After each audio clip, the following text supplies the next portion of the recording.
Clare, in the spirit of a new style of politics that you say is absolutely essential post-COVID, are you prepared to say anything the government has done, the federal government has done this year is good? I'd like you to make comment on that. And does this mean from here on in that you're prepared to call out needless partisanship on your own side? Great question. Thank you, Sabra. Yes, of course there are good things that the federal government's done this year, and the thing that's made the most difference to the lives of my constituents has been JobKeeper.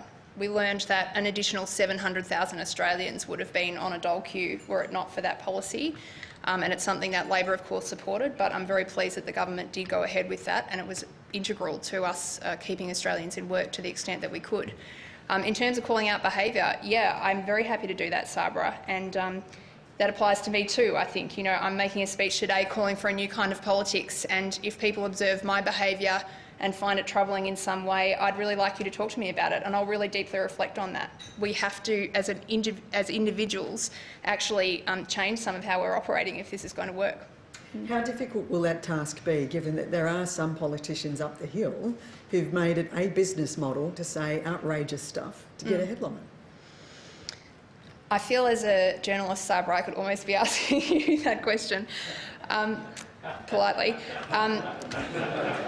No, I mean, I think you make a really good point. I just would say this. When I go back to my electorate, Australians don't talk to me about the incredibly dumb and foolish things that sometimes get said in federal parliament, and we've seen plenty of examples of that recently, which I won't raise now because it feels in poor taste. But, you know, Australians are very sensible people, and they are listening to our conversation, I think, much more than we give them credit for. So I find those interventions unhelpful, but I don't think they're a barrier to the sensible people in politics agreeing that we can lift the standards here, and it just requires a bit of personal change. Sarah Ison. Sarah Ison from The West Australian. Just on the future of work, how much do you think COVID-19 is going to change the way we work in the long term? And a question I know a lot of people after a long, long year want to ask is, do you think something like a 4-day working week needs to be looked at again? I know I've spoken to defence firms in the US that have moved to longer days, 4 days of 10 hours, but just having a dinner, having a remote call with the boss after work and so on, but moving to a 4-day week. Do you think we need to look at this long term? Do you think there's a chance of ongoing long change after COVID's disrupted everything? Great, thank you so much, Sarah. Really important point to start with is that I think most Australians, their working habits haven't changed as much as we think. It's only the 30% of Australians that are kind of in white-collar professions that have shifted to this home working model. And let's remember that 70% of Australians at work are just doing what they've always had to do. They're retail workers going to work every day, and that's been, dangerous at times during COVID. So I want to pay credit to them for continuing that. So we're talking about a relatively small, I mean, it's still a significant share, but it's not the majority. I think there's undoubtedly going to be permanent changes, and the way that working from home, I think, will look in the future is definitely going to be one of them. The 4-day working week is an interesting one, and I'll be watching with fascination what companies and big organisations do coming out of this. Really important just to note that even though we've had a conversation about technology kind of destroying jobs and people won't need to work as much, that sort of thing, that's been a kind of consistent theme in the discussion about technology for more than 100 years, and it's never really eventuated in us working less. So I guess I adopt a little bit of scepticism about the idea that we're kind of going to shrink down to a 4-day working week, because that's, this is just a historic debate, and technology actually has never really led to us working fewer hours. So that would be my bias, but I'm very interested to see what the future holds. Greg Brown. Greg Brown from The Australian. Earlier this year you urged your right faction colleagues to talk a bit less about climate, a bit more about how Labor can be pro-business, pro-enterprise, avoid a tax and spend platform at the next election. So the big fight to play out on this front is stage 3 tax cuts. Will you be pushing your colleagues to go to the election accepting those tax cuts, or do you think they need to be either repealed or amended? Thanks, Greg. So on the stage 3 tax cuts, it is a debate that's yet to run, And the reason for that is that there is a lot about the fiscal outlook that we don't know right now. So, for example, JobKeeper, this enormously tens of billions of dollars project, we don't know what the final bill for that is going to be. We don't know what the forward estimates are going to look like. So we're going to make a good, sensible decision about that in the months ahead. But I would just say that Labor wants low and middle income Australians to pay less tax. Our focus in all the decisions we make about public policy is how we're going to make sure that low and middle income Australians see their standard of living improve, and that's the lens we'll be looking at when we consider that question at the right time. Is this package too generous to the high income earners then, in your view? I think we just need to analyse that, Greg, when we see what the fiscals look like. You know, you don't make decisions about taxes without understanding the trade-offs that are inherent in them. The fact of the matter is that stage 3 tax package does include some generous tax concessions at the top end, but the main focus for us is going to be improving the standard of living of Australians. What I talked about today is that we have got this fundamental problem in our labour market where people are not seeing their standard of living improve when the economy is growing. We need to have an answer to that problem, and the tax cuts will be a part of it. Andrew Probyn. Yeah, hi, Andrew Probyn from the ABC. You said in your speech that the most unifying thing the government can do is have a unifying national story, but the same applies to the opposition, and there's hardly a unified position on climate change. You've got Joel Fitzgibbon, who wants to Mark Butler to shuffle on to another portfolio. You've got the leaders saying that Mark Butler's staying where he is. This is an existential crisis now facing the Labor Party. You've got a leader who's very much under pressure and will be next year. Where do you stand on climate change policy, given that Joel Fitzgibbon has shown the world how Labor gets into government through winning in gas areas, coal areas, areas of great resources? Where do you stand on this? Because 74% of our power is still coming from black or brown coal. Yep. Andrew, I don't think, honestly, that the parties are as far apart as you're presenting here. I think the commentary perhaps is quite divided. I'll agree with that. But I don't think in policy positions there's actually as much division. We need to bring these matters into a shadow cabinet process and resolve them. That's the answer.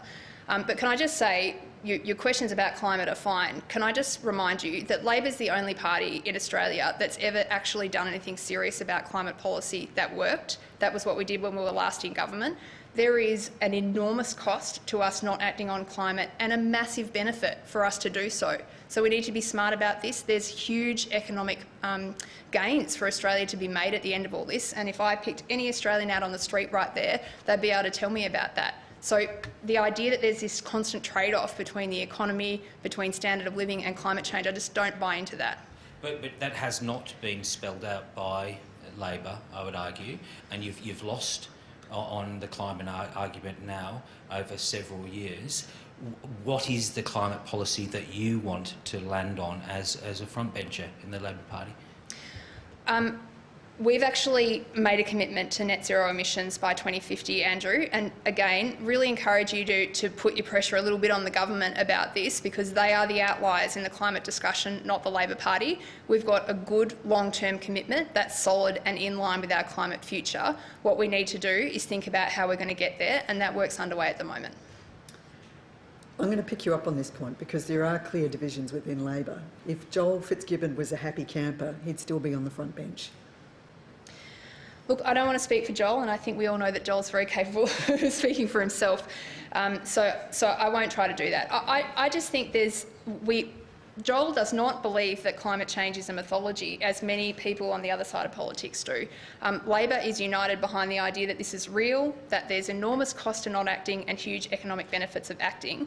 Getting through to the detail of what the policy looks like is really challenging. It's not just challenging for Australia, but challenging for every country in the world. We will get there, and the thing I just wanted to really remind you of is that Labor is the only political party in Australia that's actually capable of solving this problem. The debate that is going on within Labor is a real debate happening in people's households and around their kitchen tables. We are reflecting that, and we are the only party, I believe, that's actually going to be able to find a consensus way forward. Ronald Meisen. Ronald Meisen from the Australian Financial Review. I just want to come back to the question Greg Brown asked earlier about the income tax cuts. You've talked about wanting to attract more high-skilled workers, data scientists, IT professionals to Australia. Those people can ultimately work anywhere in the world. They have very upwardly mobile jobs. Do you accept that Australia does need to have a competitive income tax rate? And do you think the current tax rate is effective to attract those kinds of people to this country? I don't believe that the tax rate is going to be as central to the decision about whether to uproot a family and move to Australia as you're presenting there. You know, I do talk to a lot of people who work, especially in the tech industry, as part of my portfolio, who have come to Australia, usually because one of the couple is Australian.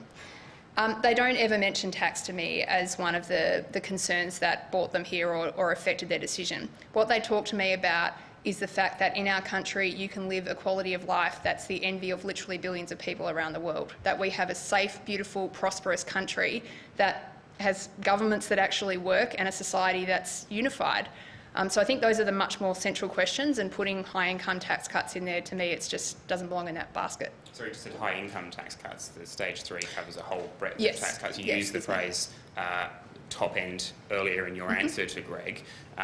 Do you think that those broader tax cuts for the lower income earners should then be adopted as well? Well, I'm not adopting a unique position on the tax cuts today. We'll analyse the whole of stage 3 of the tax cuts when the time comes, and we do need to know more about the fiscals. And, you know, the Fin Review has a lot of economists working in it. We're making enormous financial decisions that involve tens of billions of dollars going right into the future. It's appropriate for us to have the full suite of information before we do that. But in principle, Labor wants Australians to pay lower taxes, and especially lower and middle income Australians. Brett Mason. Hi there, Brett Mason from SBS. You talk about immigration being the special sauce in Australia's history. I wonder if you could elaborate a little on how you might tweak the recipe, what you would like to see happen in the years ahead. We know that internationally, lots of countries want the best and the brightest. This is a really competitive space. How can Australia actually achieve that goal of bringing those people to Australia when countries in Europe and the United States are also trying to target those with those very unique and sought-after skills? Yeah. Thanks, Brett. I think the first thing is that we need to change some of the ways that our immigration rules work at the moment. So if you're a high-skilled person who wants to come to Australia, it's very hard for you to even get here with working rights, virtually impossible for you to stay. Now, if you're a world-leading data scientist, you're not going to uproot your family and move to Australia for then having to leave again in 2 years. People who are of this calibre want a sense of permanency, and they want to invest in their local community, and that's what we want to. So I think shifting the rules and thinking about whether we have that balance right between low-skill temporary immigration and high-skill permanent migration is the first thing. But I think we're not actually doing much at the moment as a country to market ourselves. And when I talk to people overseas, you know, Canada in particular is a great example. They are all over the world looking for these people and actually presenting Canada as an option for them. We're not doing any of that. We don't have a brand globally that we're pushing out there to say this is a great, beautiful country to live in and will make you feel welcome, probably because our immigration system, in fact, doesn't do that. So I think there's those two pieces. Would it be a case of fewer temporary spaces, and potentially are you open to financial incentives for skilled workers in particular sectors? I don't think it would be necessary, Brett. I mean, everything should be considered, of course, but I don't think that's the principal concern. I think it's the fact that no world-class scientist is going to uproot their family and come to Australia to have to leave again in 2 years. It's just completely unfeasible. We're not presenting ourselves as a great attractive option to those people, and we can do that so much better. Amy Remekas.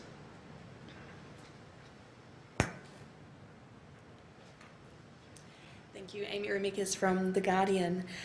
You spoke in your speech about the need for unity in politics. We know that the Victoria Labor Review is going to be handed down in National Conference tomorrow, and I'm sure you have your thoughts on how the review's been done, but I wanted to ask, as a prominent member of the Victorian right, what do you think needs to happen for people to have trust in your particular branch of the Labor Party again? Thanks, Amy. That's a great question. I haven't seen the review, but just a few comments. I think picking Jenny Macklin and Steve Bracks to run this review was the very best starting point, because these two politicians and Labor heroes, you know, just of utter brilliance. They don't owe anyone in the Labor Party anything, and they've gone about this in a really kind of measured and positive way. So that's the first thing. I think this is probably the first really serious crack at this problem that I've seen in my time in the Labor Party. I've been in the Labor Party for more than 20 years, and this has been an ongoing issue in the Victorian branch. One of the things that most resonated for me in the reporting on Steve and Jenny's work was that we need to grow our branch membership. And this is not just a problem for the Labor Party, but political parties in Australia are getting smaller, and that's a problem. We want to be broad-based political parties that represent all sorts of Australians of every type of view and ideology. And so I think some of the proposals that Steve and Jenny are going to put forward about that will be really interesting to look at, because I think that's ultimately the answer for us, big, broad-based membership. Do you have any views on how you get that membership? Yeah, I mean, there's been lots of discussion and proposals over the sort of last few years, and Steve and Jenny will make recommendations about this, and I'm not sure what they'll look like. But some of the things are just about thinking about how we can make Labor Party membership more active and exciting for people, let them make more decisions, and Labor's decision to allow its members to vote for leader, for example, was a step in the right direction. So trying to give people a sense of agency in the party is a really important thing, and something that I think we can do a bit better. Part of that review actually recommends the cleansing of 1,700 Victorian party members, that they be expelled. How worried are you that that measure alone might hamper campaigning efforts with the loss of volunteers? Sabra, I'm not very worried about that, because the people that support us in our campaigning are branch members who've been around for a long time and who are really engaged in the party, and I don't think any of them are going to be struck off by this process. So I trust Steve and Jenny and the way that they've gone about this to make sure that they are getting rid of people who are not genuine members of the Labor Party. Next to it. You made that critical link between the booms in the Australian economy and the immigration, the number of people who've been coming here. That's worked entirely until the year 2000 or so. Since then, as you say, the average standard of living has stalled, and yet we've had more and more people coming. What makes you think that this is suddenly changing? If you're not going to touch the degree of migrants who are coming here with family reunion and others, how are you going to expand the program?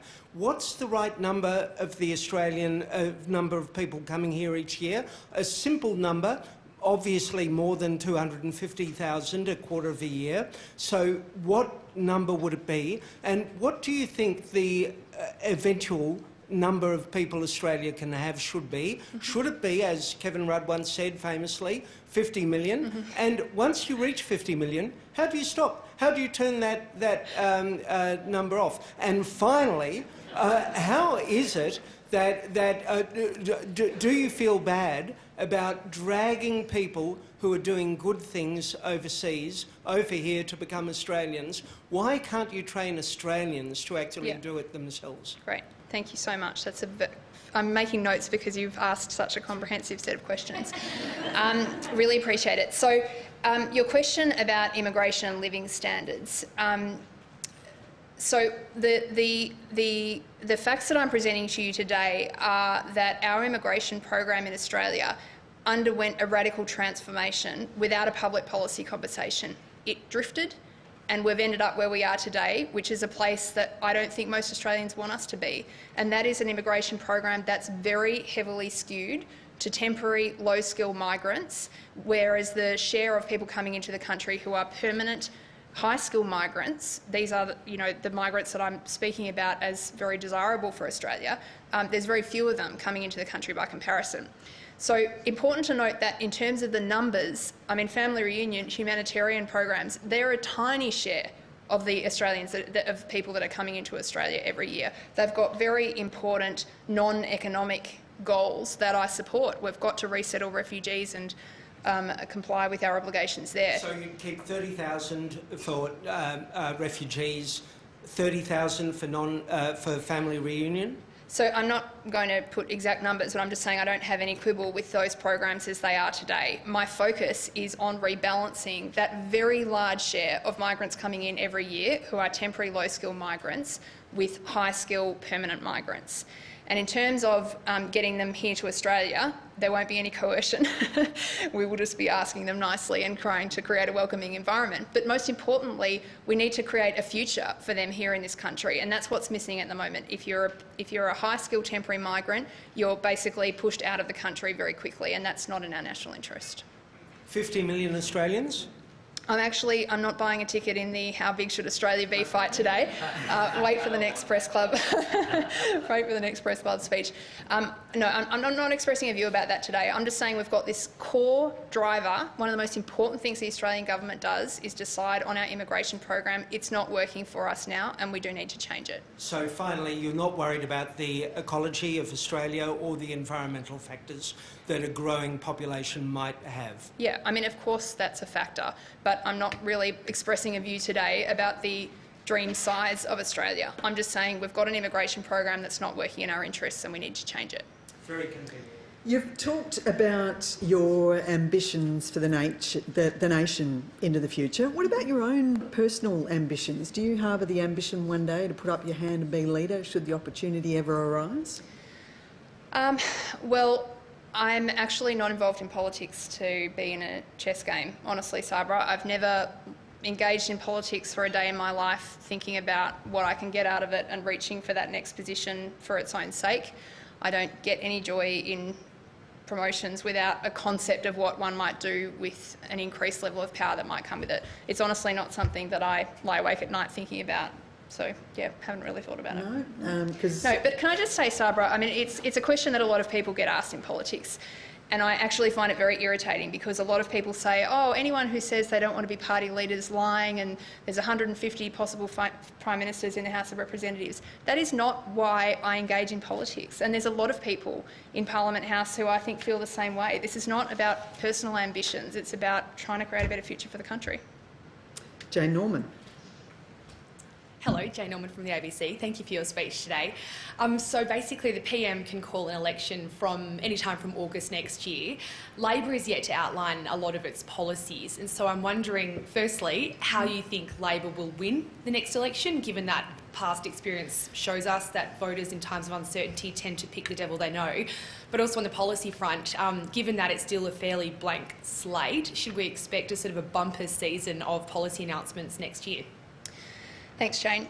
How is Labor going to win the next election? Because between now and then, every single day, we'll talk about the thing that matters most to Australians right now, and that is jobs, employment and their standard of living. We have got diabolical problems in our economy that have been there for years that the government has not done anything about, and I talked about some of them today. A third of Australians without sick leave, job security as a life-defining issue for millions of Australians. We are going to have a better answer than the Coalition about how we're going to help those people, and that's why we're going to win the election. In terms of policy, there's a process in train that perhaps isn't very visible, but we've got a national conference that's coming up. We've got a huge review that's taken place of Labor policy from the last election and a new draft national platform. And I'm really excited actually about the sorts of things that are coming out of that process, because I think a lot of Labor people can see that we've got a burning platform here to do some really big important things for the country, and they'll be announced as we proceed towards the election. That national conference is going to be a virtual conference. Isn't that part of the benefit in conferences past is that people get together, talk about policy ideas, you thrash it out. Sometimes it's not pretty, but you get that opportunity. Being virtual, it's just going to be a sanitised event, isn't it?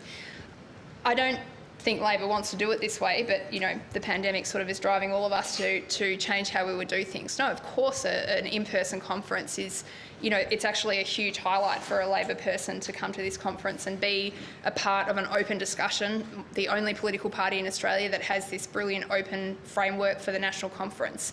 So I think people are really disappointed, but just COVID has dictated the terms that we're going to have to do this one online, and I'm sure we'll make it as convivial and exciting as we can. Tim Shaw. Thanks, Sabra. Tim Shaw, Director of the National Press Club. Thank you so much for the refreshing way that you've brought these ideas to the conversation today. You had conversations with 34 really interesting Australians.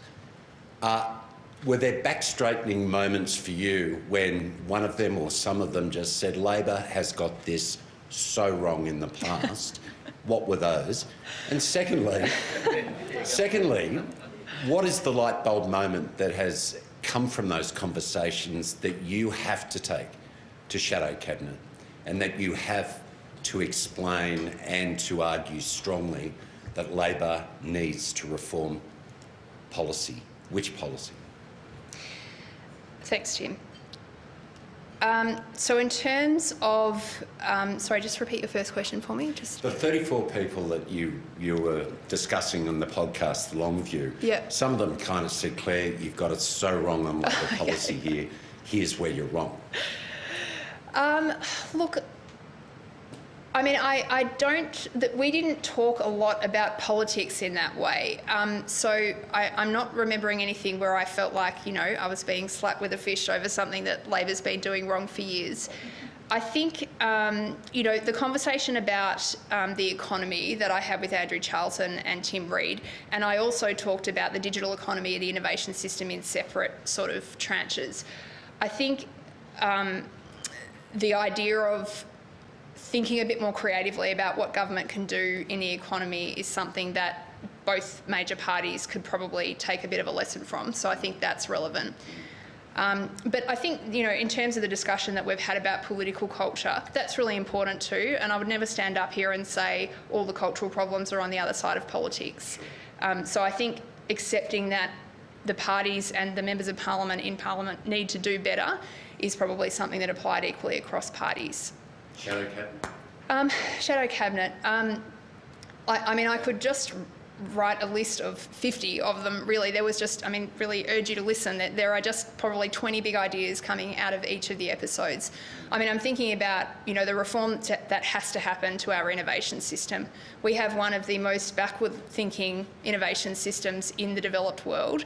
And when I look at countries like Israel and Finland and even countries that are not known for innovation, they're doing things so differently to how we are doing them. So that's certainly one that's on my mind. And the climate change conversation is one that's really stuck with me as well. We talk, there's a lot of focus in politics and media about targets. What's your 2030 target, 2050? That's the sort of concrete thing that I think is the obsessive focus, and I understand the reasons for that. But when you talk to climate experts, I don't think targets is necessarily where they go. That they're talking more about industry by industry negotiations that will help us reduce the emissions in different parts of the economy. And I think that's probably not how the political process has necessarily looked at the climate conversation. So that's something that stayed with me. Thank you. Everybody, please join me in thanking Clare O'Neil.